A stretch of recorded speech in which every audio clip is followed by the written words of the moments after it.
Hi, this is R.A. Menard, Mitrava, for Monks of the Way, doing the weekly service. The topic is genuine practice and mindfulness. So, I haven't advertised this, so I'll get started right away, and people can show up as they may. Yesterday I had an issue with the audio, and so I'm doing it again today. Same topic, and since there's no scripting or bullet points or any preparation like that, I hope it's a very real experience for you and helpful. So, your genuine life practice and mindfulness. Let's start with mindfulness. Now, it's been translated from the teachings of Buddha, a word, into the word mindfulness in English. And this is a mistranslation. However, it's very difficult to come up with something better. Certainly, there's nothing in one word. What it would be is the application of mind. The application is the important part. So, it's not just talking about being aware, it's talking about applying what you know as you go. And in your genuine life practice, you want to be what they're calling mindful. You want to apply the teachings to your life. You want to learn what's true, test it, practice it. Well, test it, prove it. If it's true, practice it. And if you practice it, then it's wise, productive, and good for everybody. You can accept it then as true. You know it fully. And you want to apply these things to your life. You can apply these things and not really have a good practice, and you can fail to apply these things because you don't have a good practice. So let me explain a little bit here. A person who does things they think are good because they're hoping to get some good result, like perhaps the karma, like a gumball machine, very mistaken, awful practice. There's a person that thinks they know something is true, but when the life practice part of it comes, they don't do it. It's not something that comes natural to them. Now, being genuine in your life practice means paying attention to who you are and being genuine. And your perspective is going to change. Your views will change as you go, of course. I'll give you an example. I used to eat meat, and then, I felt sorry for the animals. I felt sorry for the destruction of the planet, and I went, you know what? Some meats I'm not going to eat. Cows, pigs, things like this. But that I was still going to eat birds and fish, rabbits. So, or shrimp, things of the sea. And so I went ahead and I continued, and years later, you know what? I just felt too sorry for the shrimp, for the lobster, for the rabbit, for the chicken, for the fish, for the bird. And now I don't eat meat. My perspective changed, and I don't judge my former self and go, you know what? He was wrong. He was doing an evil thing. That bad guy. And I don't judge you if you eat meat. Where you are, that's who you are. Okay. Do I believe it's a natural progression with compassion and kindness not to eat meat? Yes, I do. Do I think I should adopt everybody to it, that I tell them that if they do it, they're evil? No. No. What's recorded is that Buddha had his monks eating meat, some meats, and so, you know, well, what am I going to prove by trying to prove that this is a wrongful thing? He did as his views allowed him to do. I do as my views allow me to do. I myself think he just wasn't pushing it on the monks, that he was allowing them to have their genuine practice. And remember, they came from a culture that ate every meat and didn't think anything of it. So that's the same with my culture. They eat, it's a lot of meat. Anyway, getting a little off topic perhaps, your genuine practice. You are eating lunch, stray dog comes up. Is your compassion and kindness such that you're going to give the animal part of your lunch? Some portion. Or your lunch entirely, who knows? Well, it's not up to me, it's up to you. It's up to your views, up to your life practice. Now, I'm not saying there's no effect of doing a good thing for the wrong reason. Giving the dog your sandwich because you think you're going to get karma out of it.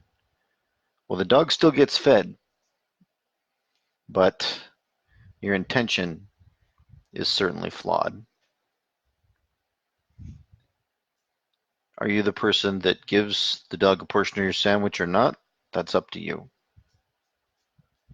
There's a lot of ifs, there's a lot of circumstances. Does the dog look hungry? Does it look skinny? You know, does it look dirty and wild? Who knows what? So I'm not going to go into all that. We're just going to say that, you know, it's up to your life practice. Another example. A person does something mean to you, abusive. What do you do? Well, I'm not going to sit here and tell you there's only one thing to do. That would be pretty close-minded. It's going to be up to you and your genuine life practice. So, do you fight the man? Do you accept the abuse? Do you pretend it's not there? Do you point it out to the person? Do you attempt to understand where it comes from? Do you attempt to understand why you're affected by it? Do you attempt to figure out why this person does this and try to help them deal with their issues that cause this? I don't know what you do. It's your genuine life practice. You do you.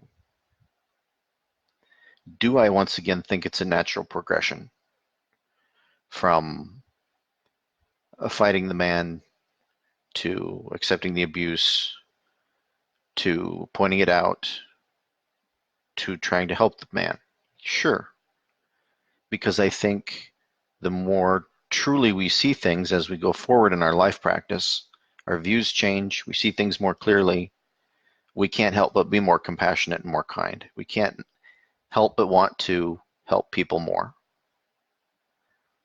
And once again, you can't really judge anyone anywhere along that path. They are who they are, and they're dealing with what they're dealing with. Some people have severe traumas. It affects the way they deal with things. Some people have lifetimes of stuff to get over, to work through. And so you can't expect someone to just do whatever you think is best.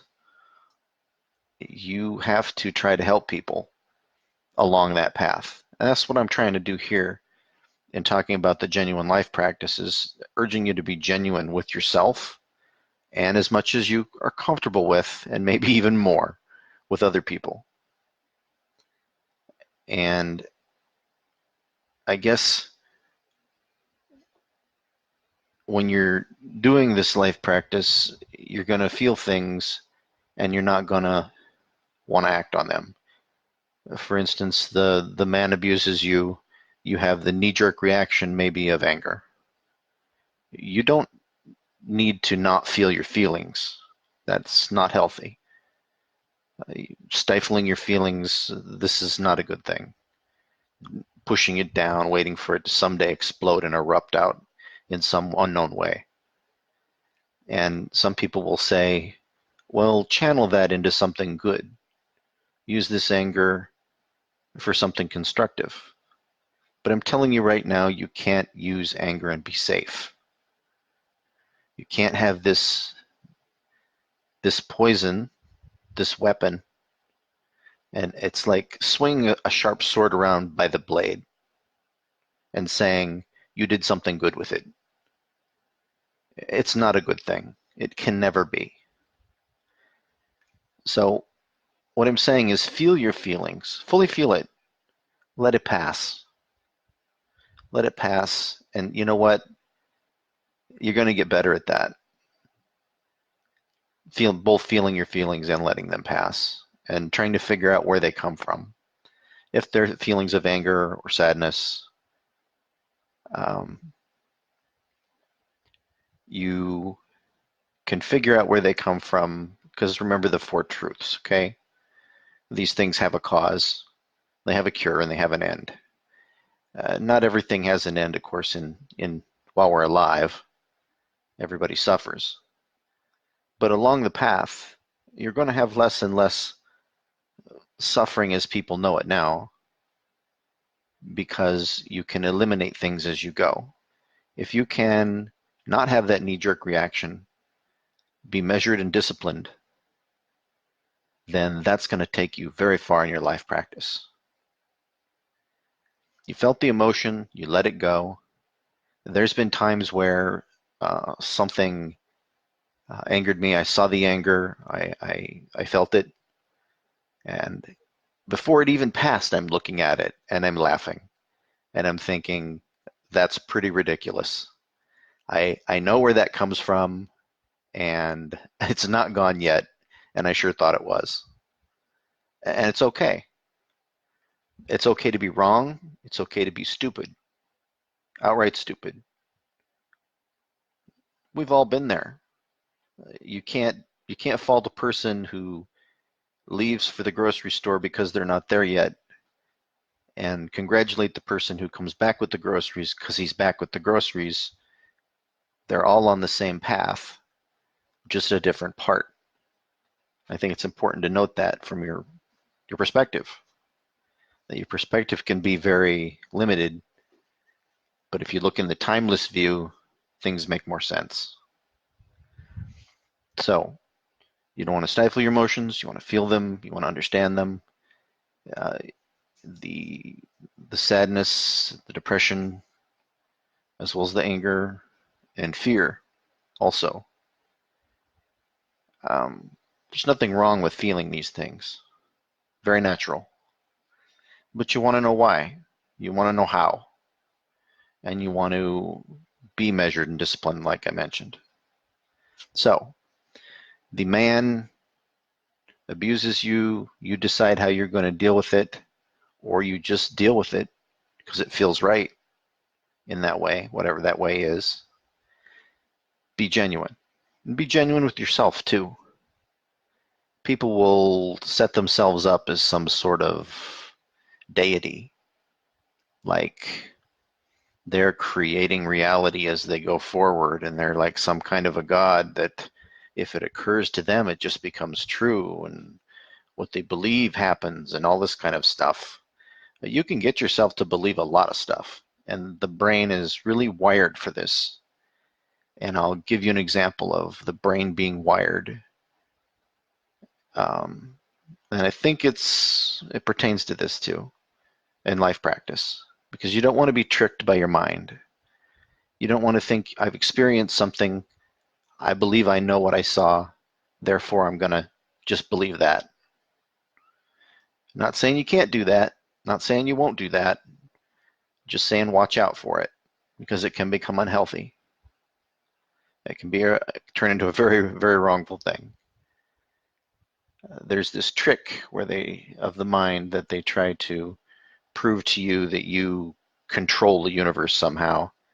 And it's a thing where they have you come up with an image, something you think is rare that you've never seen before, and concentrate on it, and then do some hokey-pokey business, some voodoo, and within some amount of days, you'll see that image.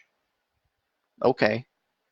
Well, what happens is the brain knows what it knows. So in order for it to come up with an image, it's something it has seen before, probably commonly. And so when you come up with an image you think you haven't seen, you have seen it, and you're going to see it again likely in your daily life because it's probably something you saw in your daily life. So in the example that's given in a particular book, I won't even mention it, it's a blue feather. And then the person decides to get milk that day or whatever, there's a blue feather right there on the thing. Oh my gosh, a blue feather. Who would think I'd see a blue feather? Well, you did, actually. You had a form of a self-fulfilling prophecy. And the mind sets itself up for a lot of self-fulfilling prophecies. It makes the mind feel good. It keeps you from the fears, from the angers, from the sadness. It's supposed to protect you, to help you keep doing what you're doing, to get by, to live, to not have a breakdown. Of course, the mind goes too far with just about everything, so it's going to try to protect you right into not being able to progress very well in your views. So you want to watch the mind. It's a trickster. It'll trick you. If you're paying attention and you're measured and you're disciplined, you're going to find more and more your brain trying to trick you, trying to make you think things are true. This synchronicity thing, I don't know how much it applies to this, but I'm going to mention it too, where a person thinks they see 1111 as the time a lot, or certain numbers or colors or whatever. You know what? Things do randomly line up. It happens. It's a known thing. However, this person thinks they continue to see these things and they're not random. Take another look, because you're setting yourself up for another fulfilling prophecy. And you're going to be wired then to seeing those numbers. Where they happen randomly in life, you see them now where you didn't see them before. And you're seeing them now and not seeing them before provides evidence of the thing you wanted to believe in the first place. Well, how could it not be true? I just saw it. Okay. Well, with tricks of the mind, I like to say, you've been to a magic show. You saw the magician make a tiger disappear maybe, but you really didn't think the tiger disappeared. Why? You knew it was a trick. The problem is you're the magician, and you will trick yourself into thinking you understand things you've seen in a particular way because you want to, or that you even see a thing when you didn't really see it, or that there's a significance to the things you're seeing that aren't really there. Even another example, hanging a Ziploc bag of water out is supposed to drive the flies away, but it actually doesn't. The life cycle of the fly is such that by the time you hang something up because there's flies around, they've done their business and they're gone. They start to go away. And you think it's hanging up the bag of water because the flies went away. You saw it. It must work. Okay, there's another example. Yeah. So getting back right into the thick of it there, genuine life practice, you're going to want to, whatever materials you use, whether they're Christian or Buddhist or Taoist or satanic or whatever you would want to even look at. And I say don't be boxed in. I mean, truth is truth, right? Because a person calls a good thing by a different name doesn't mean it's less good. And a rose by any other name would smell sweet, right? So you can still find truth just about anywhere. And so you test it, you prove it, you put it into practice in your life, you find it's wise, productive, good for everybody, great. You know it fully now. You should really accept it. And I advise you use it, learn more about it, share it with anybody who'll listen. And that can be tough, I know, but that's my advice. Take it or leave it. You should be a skeptic, though. Anything I say, you should be a skeptic. Anything anybody says, you should be a skeptic. Just because a person says they know stuff doesn't mean that they really do, or if something's a good teaching, that it really is. I don't think there's a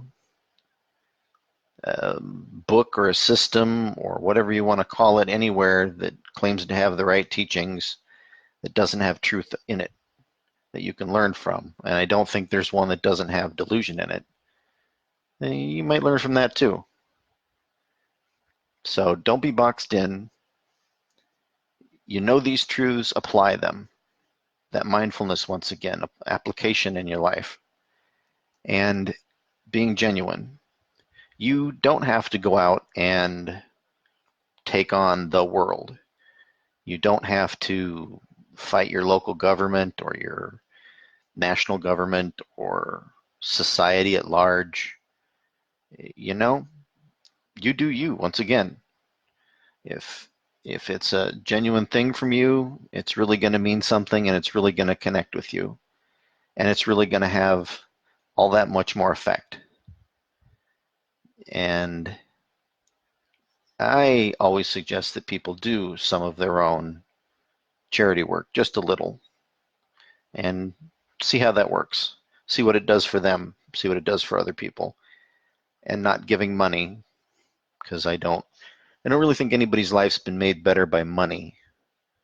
And people think that it is, but I've never seen it really. I've seen it hurt people, but I've never really seen it help people. Even a person needs to pay their electric bill or they're going to be homeless or their rent or whatever. Yeah, it's an on the present need, but really, why did that happen?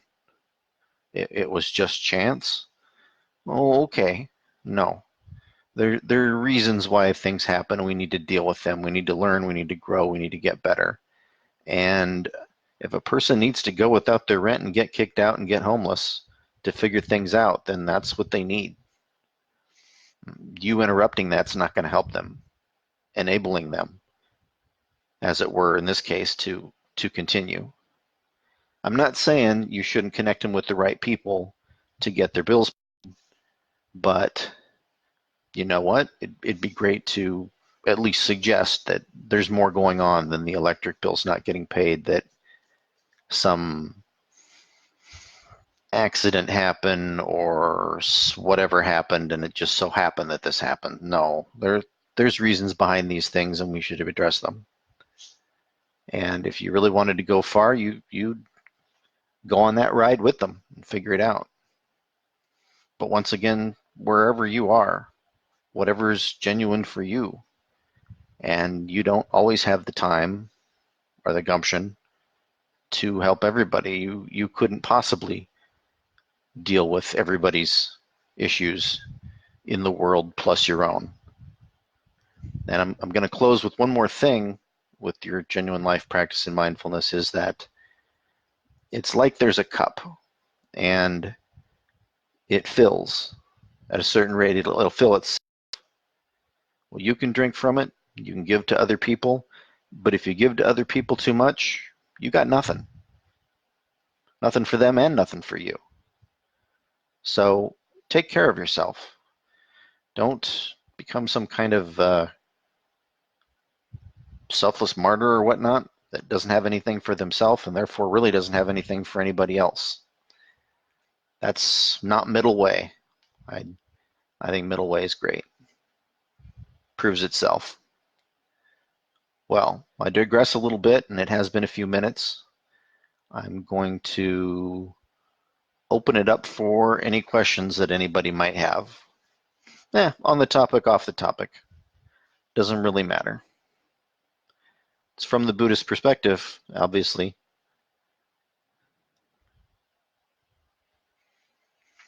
And I'll give it a minute to see if anybody has any questions.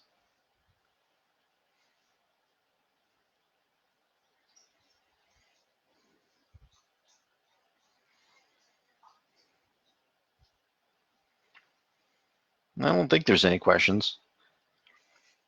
I haven't really mentioned a particular sutta from the Pali Canon, the particular early teachings of Buddha, and then, of course, the monks.